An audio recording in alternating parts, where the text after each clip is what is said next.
Something that is quite a heavy topic. And the process began by us finding all of those instances in our lives that perhaps embody this notion of tyranny, which is this kind of overpowering control from the outside. And from that bit of research, we kind of distilled it down to looking at the notion of variation as an antidote to tyranny.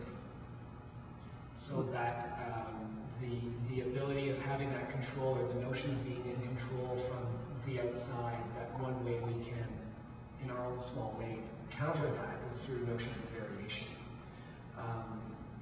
So it was looking at a really big topic, and then trying to get, like Amy does, I think what kind of,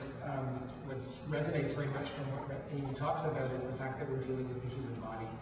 in space and time and relationships between them. And what does that eventually convey? These living, breathing, incredibly sophisticated bodies, and how we can talk about these issues that are kind of large in their scope and somehow infiltrate that through the mechanism of the living body. And I think that's kind of the biggest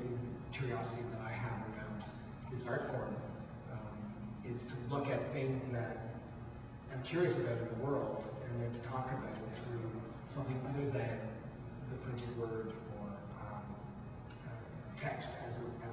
which is the main way that we as human beings kind of communicate a lot of our ideas.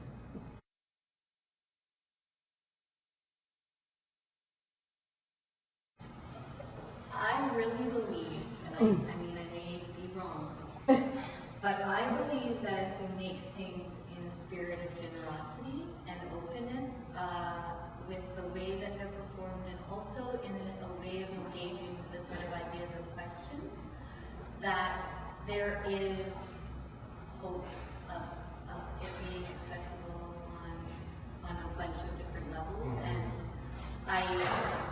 I want to ask these questions and not be scared to ask them, and what I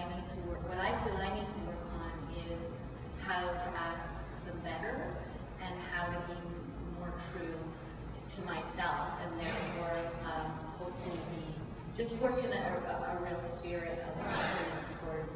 myself and my audience, so that there's a kind of invitation, I guess, for people to engage